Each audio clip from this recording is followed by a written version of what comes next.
이벤트 넘버 3로 총수요 충격을 한번 생각해 보도록 하겠습니다.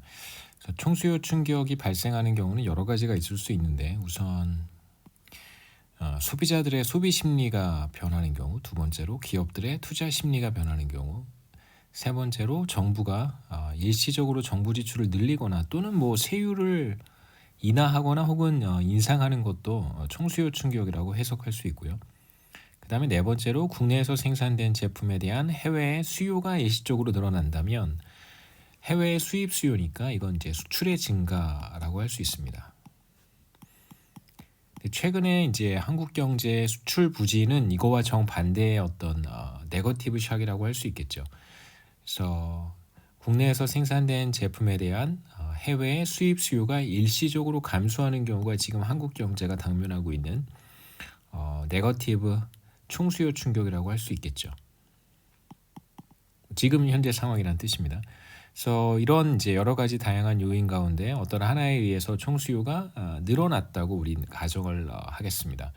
총수요 충격은 8기간 동안 지속이 되는데요. 우리가 앞서 이벤트 1에서 총 공급 충격을 봤었는데 이벤트 1의 총 공급 충격은 기본적으로 템포러리하다고 했습니다.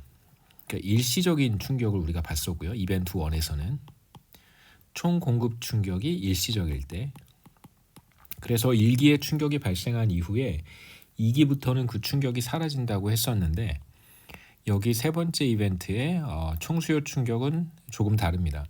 그래서 충격이 1기에 발생을 해서 2기, 3기, 4기 해서 8기까지 지속이 되는 경우를 우리가 가정하겠습니다. 그래서 8분기 정도면 이제 2년이 되겠죠. 0기에는 정상 상태, 스테디 스테이트 혹은 균형 성장 경로에 있었다고 가정을 하고, 그리고 당연히 물가 상승률은 파이스타를 달성하고 있었습니다. 파이스타는 중앙은행이 약속한 목표율이라고 할 수 있고요. 1기의 총수요 충격이 발생해서 8기간 동안 지속이 되고 9기가 되면 9번째 기가 도래하게 되면 그때는 총수요 충격이 사라집니다. 그래서 8기간 동안 계속해서 총수요 충격이 매 기에 발생한다고 생각하셔도 괜찮고 8번 발생한다고 생각하셔도 좋고 1기에 발생한 충격이 지속적으로 8기간 동안 유지가 된다. 같은 내용이긴 합니다만 그렇게 생각하셔도 좋습니다. 해석의 차이일 뿐이니까요. 그 다음에 이제 9기가 되면 총수요 충격은 사라지게 돼요. 0기의 AD 곡선을 우리가 계속해서 표현했듯이 GDP 갭, 그래서 B는 그 이자율 갭에 대한 투자 수요의 변화를 반영하는 것이고, P는 금리의 변화에 대한 중앙은행의 물가 변화에 대해서 중앙은행의 금리가 얼마나 강하게 반응하는가 혹은 얼마나 약하게 반응하는가, 금리의 반응 정도를 보여주는 것이라고 할 수 있습니다. 그래서 이렇게 쓸 수 있고, 당연히 0기에는 총수요 충격이 발생하지 않았다고 했으니까 이걸 이제 0이라고 가정하는 것이죠. 1기부터 8기까지는 총수요 충격이 1만큼 발생했기 때문에 여기에 플러스 1을 했습니다. 그 다음에 이제 오른쪽에 있는 이 식은 세로축의 변수인 물가 상승률 파이T에 대해서 이제 다시 표현한 거예요. 그렇게 한 이유는 뭐냐면 세로축을 따라서 AD 곡선이 얼마만큼 이동하는지를 한번 보기 위해서 세로축을 따라서 이마만큼 총수요 곡선이 이동한다고 할 수 있겠죠. 세로축의 절편이기 때문에. 그래서 세로축의 절편인 B P분의 1만큼 세로축을 따라서 총수요 곡선이 이동합니다. 그러면 가로축을 따라서는 얼마만큼 이동하냐면 정확히 총수요 충격의 크기인 1만큼 이동하겠죠. 이게 가로축을 따라서, 얘가 지금 가로축의 변수니까요. 가로축을 따라서는 1만큼, 그 다음에 얘는 지금 세로축의 변수니까 세로축을 따라서는 이만큼 변한다라고 할 수 있습니다. 9기부터는 총수요 충격이 이제 전과 똑같은 형태가 되겠죠. 총수요 충격은 더 이상 나타나지 않습니다. 그 다음에 AS 곡선은 총 공급 충격이 별도로 발생하지 않는다고 우리가 가정할 테니까 여기에 에타 t라고 하는 총 공급 충격이 있을 텐데 총 공급 충격은 전혀 발생하지 않습니다. 그 다음에 이제 연기에 연기에 총 수요 충격이 발생하기 전까지는 스테디 스테이트 혹은 균형 성장 경로에 있었다라고 가정을 할 테니까 전기의 물가 상승률은 바로 파이 스타와 같겠죠. 스테디 스테이트에 있었다고 가정했기 때문에 그렇습니다. 우선 첫 번째로 우리가 일기에 형성되는 단기 균형을 한번 계산해 보고 싶은데요. 제가 한번 간단하게 풀어보겠습니다. 일기에 형성이 되는 단기 균형은 어떤 모습일까? 우선 일기의 총 수요 곡선과 그 다음에 일기의 총 공급 곡선을 먼저 한번 써볼 텐데요.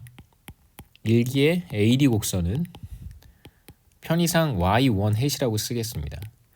그 다음에 총수요 충격이 1만큼 발생. 연기에는 총수요 충격이 발생하지 않지만 일기부터 충격이 발생한다고 했으니까 이게 바로 일기의 AD 곡선과 같고 이게 바로 일기에 발생한 총수요 충격의 크기입니다. 그 다음에 일기의 AS 커브는 이렇게 되겠죠. 파이 1, 이거 파이 1이라고 쓰는 게 더 좋겠습니다. 지금 우리 일기 문제를 보고 있으니까 파이 1은 파이 스타 이게 바로 파이 제로가 되는 것이죠. 파이 제로가 그러니까 연기의 물가 상승률이 파이 스타와 같았었다 이런 뜻입니다. 여기서 사실 이제 제가 이러한 문제를 풀어보라라고 한다면 여러분들에게 B의 값도 알려주고 P의 값도 알려주고 그다음에 파이 스타도 알려주고 베타의 값도 알려줄 거예요. 그렇기 때문에 실제로 이제 여러분이 구하셔야 되는 것은 바로 GDP 갭, 물가 상승률 이제 이렇게 두 개의 값만 일기에 형성이 되는 균형에서 찾아보면 되겠죠. 우선 두 식을 잘 정리를 해서 일기의 GDP 갭과 물가 상승률을 계산해 볼 수 있습니다. 우선 AS 커브를 이렇게 한번 써보죠.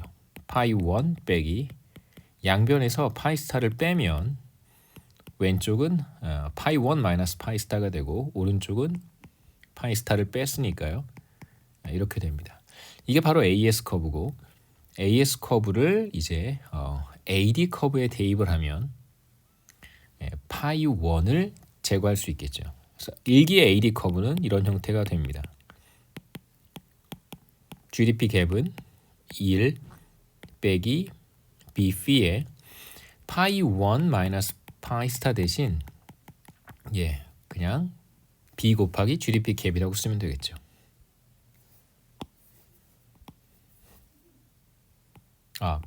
베타 곱하기 GDP 갭. 그래서 이걸 간단하게 정리하면 됩니다. 얘를 오른쪽으로 넘겨주면 1 더하기 B P에 베타에 GDP 갭이 남고 오른쪽은 1만 남겠죠.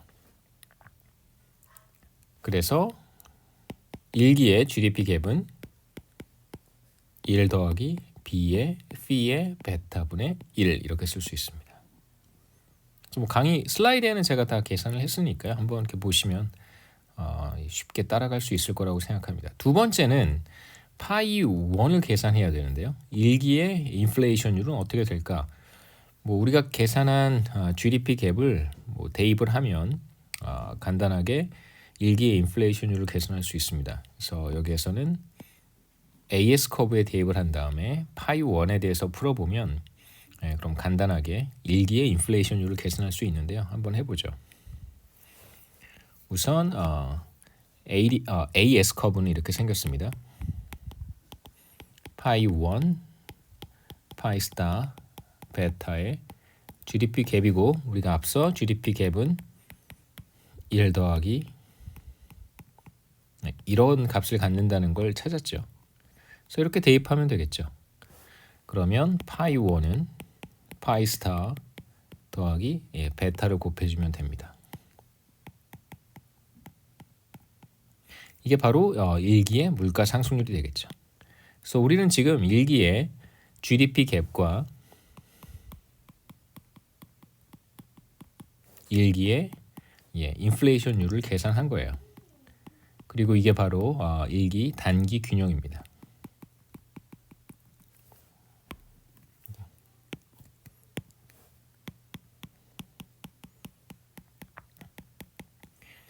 우선 연기에 어디에 있었는가? 연기는 어떤 상태인가를 다시 한번 생각해 보시면 연기는 GDP 갭이 제로고요. 뭐 경기가 과열 상태도 아니고 침체 상태도 아닌 스테디 스테이트 혹은 안정적인 장기 성장 경로를 따라서 성장하고 있었던 그런 상태였을 거고요. 그 다음에 물가 상승률은 목표율을 달성하고 있었습니다. 이러한 상태에서 총수요 충격이 발생하게 되면 GDP 갭은 이렇게 0보다 큰 값을 갖게 되고요. 당연히 과열이겠죠. 그 다음에 물가 상승률은 파이스타보다 더 높아집니다. 이마만큼 물가 상승률이 더 높아지겠죠. 그래서 물가 상승률이 높아집니다. 물가가 더 빠르게 상승하겠죠. 예를 들면 이게 2%였는데 이게 얼마인지는 모르겠습니다만 예를 들어서 1% 포인트라고 한번 해보죠. 그럼 물가가 훨씬 더 빠른 속도로 상승한다 이렇게 얘기할 수 있습니다. 혹은 물가 상승률이 더 높다 이렇게 얘기해도 괜찮고요. 같은 말이니까요. 이렇게 해서 우리 간단하게 일기의 균형을 찾을 수 있고 총수요 충격이 발생한 직후에 일기의 균형의 모습은 경기 과열, 더 높은 물가 상승률 이렇게 정리해 볼 수 있겠죠. 그래서 앞서 GDP 갭을 계산해서 이런 값을 얻었고요. 그 다음에 물가 상승률을 계산해서 이런 값을 얻었습니다. 그래서 일기의 물가 상승률은 중앙은행이 공표한 목표율, 목표 수준 2%보다 굳이 우린 교과서에 대한 내용을 보고 있는 거니까 굳이 2%는 아니고요. 현재 한국이 2%라는 뜻입니다. 그 물가 상승률 5월 그 자료가 나왔는데 제가 오늘 낮에 봤습니다. 오늘 낮에 확인했을 때는 3.3%여서 지난달 4월 달에 3.7%보다는 물가 상승률이 더 떨어지기는 했는데요. 문제는 그 에너지와 식품 가격, 에너지와 곡물 가격을 제외한 다른 제품들의 가격이 훨씬 더 많이 올랐어요. 그래서 4%가 넘습니다. 그러니까 지금 이제 에너지 가격이라든가 혹은 곡물 가격 이런 것들이 농산물 가격 이런 것들이 비교적 안정적인 상태이기 때문에 물가 상승률이 3.3%가 된 건데 만약에 이제 이런 것들을 제외하고 근원 물가 지수라고 보통 부르는데요. 에너지와 곡물 이런 것들을 제외하면 근데 이런 이제 공산품 대표적으로 다 포함이 되고 오늘도 뉴스에서 얘기가 많이 나왔는데 라면 가격도 많이 올랐다. 그래서 이제 그런 부분들이 조금 있어서 아직은 조금 더 두고 봐야 되지 않나 이런 생각을 해볼 수 있죠. 여하튼 우리 일기의 균형을 찾았습니다. 일기의 GDP 갭 똑같고요. 그 다음에 물가 상승률은 목표율보다는 조금 더 높습니다. 단기 균형은 지난번에도 말씀드렸지만 인플레이션율이 주어졌을 때 중앙은행이 선택하는 GDP 갭과 GDP 갭이 주어졌을 때 기업들에 의한 가격 조정 결과 형성되는 인플레이션율이 서로 동일한 상태다 이렇게 얘기할 수 있습니다. 그래서 우선 이 그림은 총수요 충격이 발생했을 때 1기부터 8기까지 그래서 1기부터 8기까지 총수요 곡선은 바깥쪽으로 이동한 상태에서 계속 머물러 있겠죠. 그래서 제가 화살표를 위쪽으로 표시를 하기는 했지만 이렇게 이동하는 것처럼 이렇게 이동한다고 생각하셔도 무방합니다. 그래서 오른쪽으로 혹은 바깥쪽으로 이동했다라고 생각해도 괜찮습니다. 그래서 앞서 제가 오늘 영상을 시작할 때 이야기했지만 세로축의 변수 파이에 대해서 표현을 하면 총수요 충격이 1만큼 발생했을 때 세로축을 따라서는 이마만큼 이동한다라고 했고요. 그 다음에 가로축의 변수는 GDP 갭이어서 가로축을 따라서는 정확히 1만큼 총수요 곡선이 이동한다 이렇게 얘기할 수 있습니다. 그래서 연기에는 총수요 곡선이 요점을 지나야 되는 거고요. 그래서 만약에 현재의 물가 상승률이 중앙은행이 약속한 목표율을 달성하고 있다면 그렇다면 중앙은행은 경기 과열도 경기 침체도 선택하지 않습니다. 그 GDP 갭이 0이 되도록 금리 정책, 통화 정책을 시행을 하겠죠. 그러다가 총수요 충격이 발생하면 총수요 곡선은 8기간 동안 바깥쪽으로 이동할 것이고요. 그 다음에 이제 9기가 되면 다시 원래 위치로 돌아옵니다. 그래서 9기부터는 다시 이렇게 9기부터 원래 위치로 되돌아오게 됩니다. 그래서 우리가 1기에 형성되는 단기 균형을 계산을 했는데 지금부터는 이제 간단하게 그림을 통해서 어떻게 1기의 균형이 형성이 되는지 그 다음에 그 균형을 우리가 어떻게 해석해야 되는지 그리고 시간이 흘러감에 따라서 총 공급 곡선 같은 것들이 이제 이동하게 될 텐데 시간이 흘러감에 따라서 균형의 모습은 또 어떻게 달라지는지 그 다음에 최종적으로 물가 상승률의 변화와 GDP 갭의 변화는 어떻게 표현되는지 뭐 이런 얘기들을 마저 하도록 하겠습니다. 우선 이제 최초의 균형 상태가 여기였었고요. 그 충격이 발생하기 전에 연기의 균형이라고 할 수 있습니다. 이러한 상태에서 만일 총수요 충격이 발생한다면 그러면 총수요 곡선이 바깥쪽으로 이동하겠죠. 그래서 여기에서는 뭐 아까도 말씀드렸지만 오른쪽으로 1만큼 이동했다라고 생각해도 괜찮습니다. 그래서 현재 인플레이션율 파이스타 수준에서 총수요 충격이 1만큼 발생한다면 당연히 총수요 곡선은 총수요 충격이 1만큼 발생한다면 총수요 곡선은 바깥쪽으로 1만큼 이동하게 됩니다. 노란색 곡선으로 노란색 화살표로 제가 표시를 했고요. 물론 1기의 균형이 새로운 총수요 곡선과 AD1이라고 한번 해보죠. 얘는 AD0입니다. 새로운 총수요 곡선과 총 공급 곡선이 만나는 점에서 균형이 될 거라는 건 우리가 충분히 짐작할 수 있습니다. 그 과정을 좀 이해해 볼 필요가 있는데 물론 여기가 1기의 균형이 될 거예요. 제가 원래 총수요 곡선은 지웠습니다. 헷갈릴 것 같아서요. 얘가 바로 AD1이고요. AD0는 제가 이걸 지웠습니다. 다음 그림에서는 얘가 1기의 균형이 되겠죠.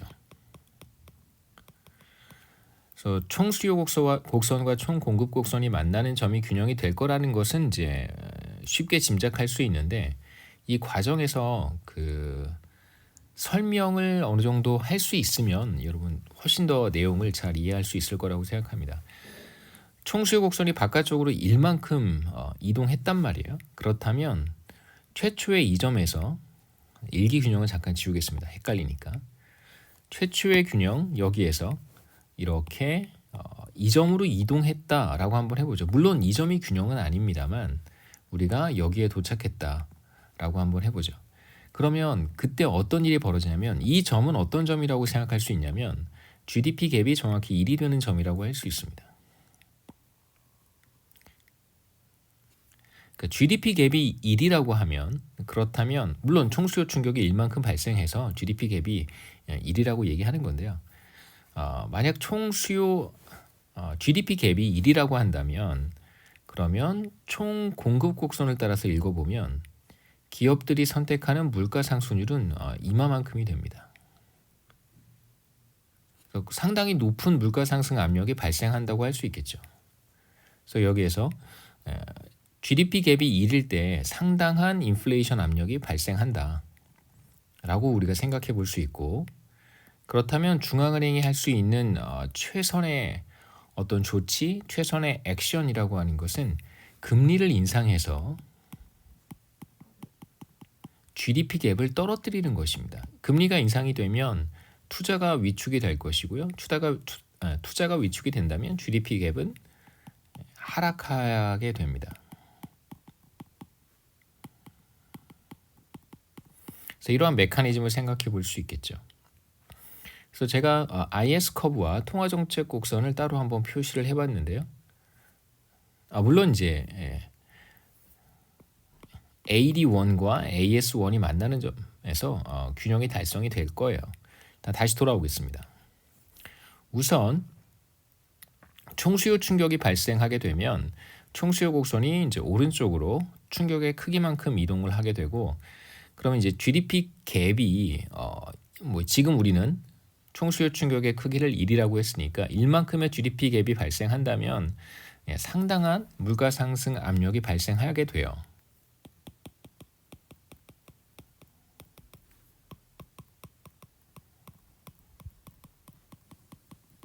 이러한 상황에서 중앙은행이 어떤 액션을 취하냐면, 한번 보시죠. 이건 IS 곡선과 통화정책 곡선 MP 커브를 보여주는 것입니다. 사실 이제 세로축의 변수가 더 이상 물가 상승률이 아니라 실질 이자율이 되겠죠. 물론 그렇다고 하더라도 IS 커브에 있는 충격이 곧바로 총수요 충격이기 때문에 똑같이 해석할 수 있습니다. 만약에 1%만큼의 총수요 충격이 발생한다면 그럼 IS 커브가 정확히 뭐 바깥쪽 혹은 위쪽으로 이동할 거예요.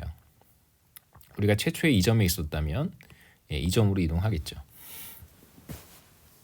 이러한 상태에서 중앙은행이 만약에 금리를 인상한다면 어떻게 될까? 금리를 인상한다면 이렇게 올라가겠죠. 그러면 새로운 균형은 IS 커브와 통화정책 곡선이 만나는 점, 뭐 균형은 사실 아닙니다만 만나는 점은 이제 여기가 될 것이고, 그때 GDP 갭은 충격의 크기보다는 훨씬 더 작아집니다. 그러니까 총수요 충격의 크기는 IS 커브가 이동한 정도인 1%에 해당이 되지만 중앙은행이 만일 금리를 인상한다고 하면 GDP 갭은 1%까지 확대가 되지 않겠죠. 왜냐하면 금리를 인상해서 투자를 위축시켰기 때문에 그렇습니다. 금리를 인상을 해서, 제가 인하라고 했나요? 금리를 인상을 해서 투자를 위축시켰기 때문에 그런 것입니다. 그래서 총수요 충격의 크기만큼 실제로 GDP 갭이 발생하는 것이 아니라 그거보다는 더 줄어들겠죠. 이만큼의 충격이 발생했지만 다시 중앙은행이 금리를 인상해서 총수요가 줄어들게 됩니다. 그래서 전 페이지로 돌아가 보면 1만큼의 GDP 갭이 발생했을 때 사실상 상당한 인플레이션 압력이 발생하는데, 여기까지도 인플레이션율이 발생할 수 있다는 거잖아요. 만약에 중앙은행이 별다른 액션을 취하지 않는다면. 그래서 GDP 금리를 인상을 해서 이 경우에 중앙은행이 GDP 갭이 하락할 것이고, 실제로 실현되는 GDP 갭은 1보다 더 작은 여기 어딘가에서 실현이 되겠죠. 이게 바로 일기 균형인 GDP 갭 Y1 해시 될 테니까요. 새로운 균형을 찾아볼 수 있습니다. 그래서 AS 커브와 새로운 이동한 AD 커브가 만나는 점이 바로 새로운 균형이 되겠죠. GDP 갭은 당연히 0보다 큽니다. 경기가 과열된 거고요. 물론 금리를 조금 인상했기 때문에 GDP 갭이 1까지는 되지는 않을 거예요. 금리를 인상해서 그런 것입니다. 그리고 물가 상승률은 목표율보다 당연히 더 높아지겠죠. 그 다음에 이제 1기를 우리가 찾았으니까 2기는 어떤 모습일까? 우선 우리가 첫 번째 생각해야 되는 것은 2기의 총 공급 곡선은 다른 곳에 위치할 것이라는 거죠. 2기의 총 공급 곡선을 이렇게 쓸 수 있습니다. 물론 당연히 2기에도 총 공급 충격은 발생하지 않을 테니까요. 근데 문제는 전기의 물가 상승률이 이젠 앵커가 된다는 것입니다. 파이1은 파이스타보다 큰 값이에요. 목표율보다는 파이1이 더 높습니다. 우리가 여기에서 확인할 수 있죠. 중요한 것은 절편이 더 이상 파이스타가 아니라 파이1이라는 것입니다. 새로운 절편을 한번 찾아서 그려보죠. 세로축이 0을 지나는 너무 두껍습니다. 세로축이 0을 지나는 직선이니까요. 이렇게 표시할 수 있겠죠. 그러면 절편 파이 1을 어렵지 않게 찾을 수 있습니다. 여기가 바로 파이 1이 되겠죠. 실제로 여기가 세로축이잖아요. GDP 갭이 0이 되는. 그러면 이제 2기의 총 공급 곡선은 앵커가 달라져서 이렇게 위쪽으로 이동해야 됩니다. 그래서 2기의 AS 커브는 이제 이런 형태가 되겠죠. 이게 바로 AS2입니다. 그렇게 되면 사실상 이제 AS1은 더 이상 존재하지 않는 거예요. 이거 생각할 필요가 없습니다. 총 공급 곡선 자체가 이동했기 때문에 더 이상 이 자리에 AS 커브가 남아있지 않는다는 뜻이죠. 그러면 쉽게 2기의 균형도 그림을 통해서 찾아볼 수 있습니다. 여기가 바로 2기의 균형이 되겠죠. E2.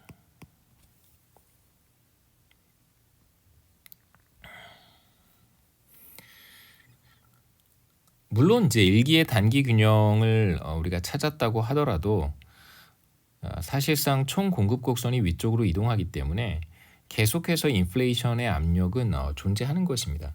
AS 커브가 이렇게 위쪽으로 이동했다고 하더라도 현재 GDP 갭 수준 Y1 햇에서는 여전히 이마만큼의 물가 상승 압력이 발생한다고 생각할 수 있죠. 여전히 인플레이션 압력이 발생하고 있습니다.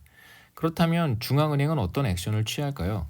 중앙은행은 당연히 금리를 조금 더 인상합니다.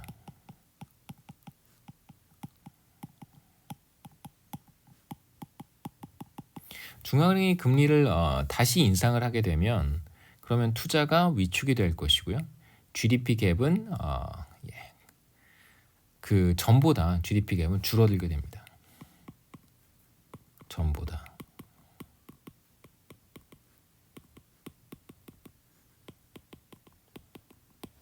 이렇게 추론해 볼 수 있겠죠. 물론 그림을 통해서 간단하게 2기의 균형을 찾는 것은 어렵지 않습니다. 여기가 바로 2기의 균형이 되겠죠. 그래서 2기가 되었을 때 총 공급 곡선이 어디에 위치하는지 정도만 판단하면 쉽게 이야기할 수 있을 거라고 생각합니다. 그래서 2기의 균형도 쉽게 찾을 수 있겠죠. 2기가 된다고 하더라도 경기 과열 상태가 해결되는 것은 아니고요. 물론 조금 누그러지겠죠. 왜냐하면 중앙은행이 금리를 인상했으니까. 하지만 물가 상승률은 파이 1보다 더 높게 상승합니다. 이건 기본적으로 앵커가 달라졌기 때문에 그런 거예요. 그러니까 지난 기의 물가 상승률이 이번 기의 총 공급 곡선의 위치를 결정하는데 지난 기의 물가 상승률이 만약에 목표율을 유지하고 있었더라면 이러한 현상이 나타나지는 않겠죠. 하지만 그렇지 못했기 때문에 AS 커브는 위쪽으로 이동하게 되고 그로 인해서 실제로 실현이 되는 물가 상승률도 전보다 파이 1보다 파이 2가 더 높다고 할 수 있습니다. 그러면 이제 3기가 되면 AS 커브는 어떻게 될까? 당연히 절편을 잘 찾으면 되겠죠. 파이 2가 절편이 되어서요. 그래서 파이 3, AS 커브 3는 파이 2 더하기 베타의 GDP 갭 3 이렇게 쓸 수 있겠죠. 이게 바로 3기의 AS 커브가 됩니다. 중요한 것은 2기의 물가 상승률이 이제 새로운 앵커로 작용을 한다는 것입니다. 그래서 AS 커브를 새로 그린 다음에 AD 곡선과 만나는 점을 찾으면 그것이 바로 단기 균형이 되겠죠. 그래서 이런 방식으로 3기의 균형을 찾고 얘가 3기의 균형이죠. 이 3를 찾고요. 그 다음에 AS 커브는 조금 또 위로 이동하게 되고 그럼 다시 새로운 단기 균형을 찾을 수 있습니다. 잠깐 영상을 한번 끊었다가 새로운 영상으로 다시 시작을 하겠습니다.